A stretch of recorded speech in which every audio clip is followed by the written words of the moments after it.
how do you appeal to a completely new demographic?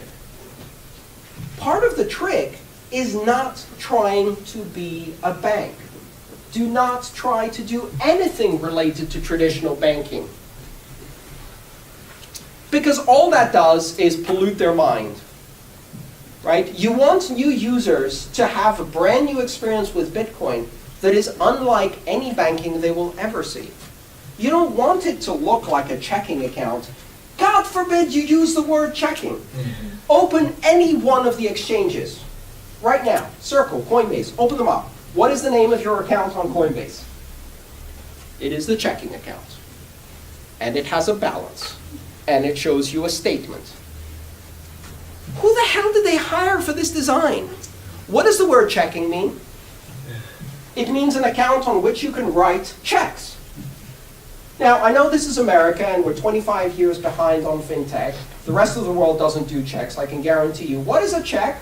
A check is the device by which a grandma can make 20 people in line behind her at the supermarket simultaneously groan. That's what a check is.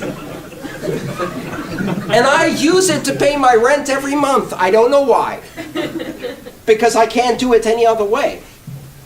And it's insane. It's insane that I'm signing a piece of paper and sending it through the postal system in 2015, for God's sake, so that my landlord can then walk it to the bank and deposit it so that it might clear 3 to 5 business days later after they've charged him $5 to own his own money. We don't really need a hard sell to make Bitcoin win on the banks. All you need in order for Bitcoin to win against banks is for a person to use Bitcoin for a week, and then the bank will take care of the rest. They'll freeze their account, they'll tell them they're closed, they'll hold it for 3 to 5 business days, and you just sold Bitcoin. Banks will sell it for you every single time. I was invited to do a talk at the Bundesbank. You heard of the Bundesbank? The German federal bank?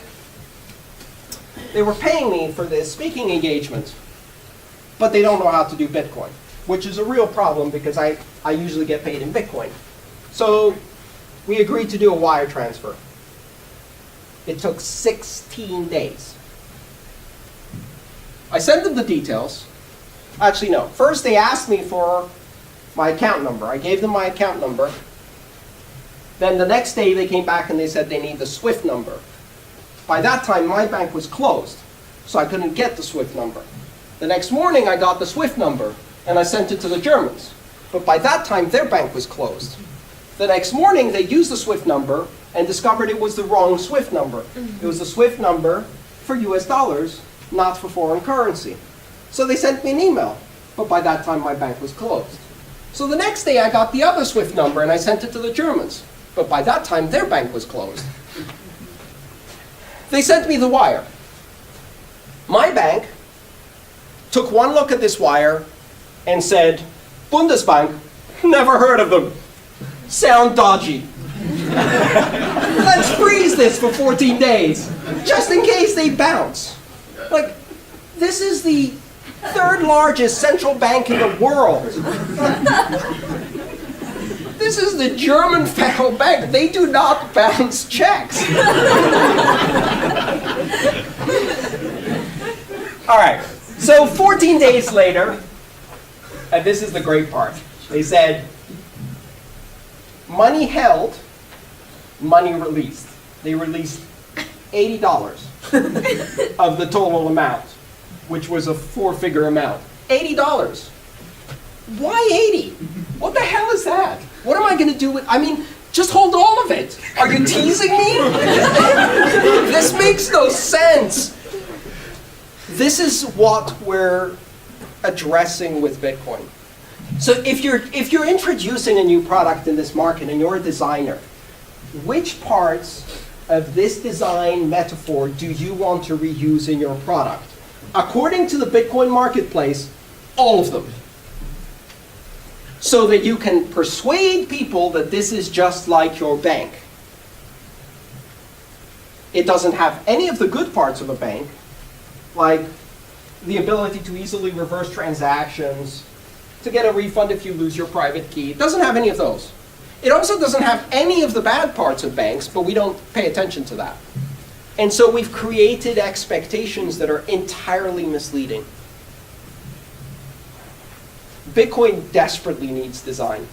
Desperately, desperately needs design. It's been created by engineers, and it is absolutely inscrutable. But I have hope. I have hope because we've done this before. I got on the internet in 1989.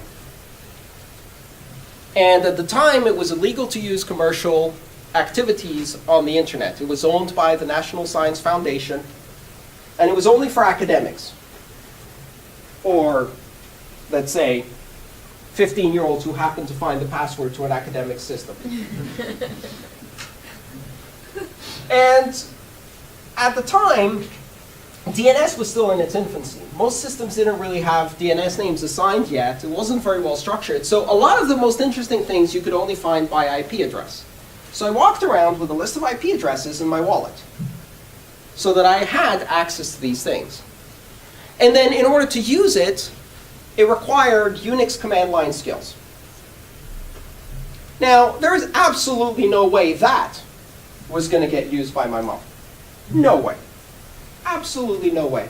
My mom called me and told me her stereo was broken, and I tried to figure out why, and she told me it's displaying an error message. It's blinking at me 0:00.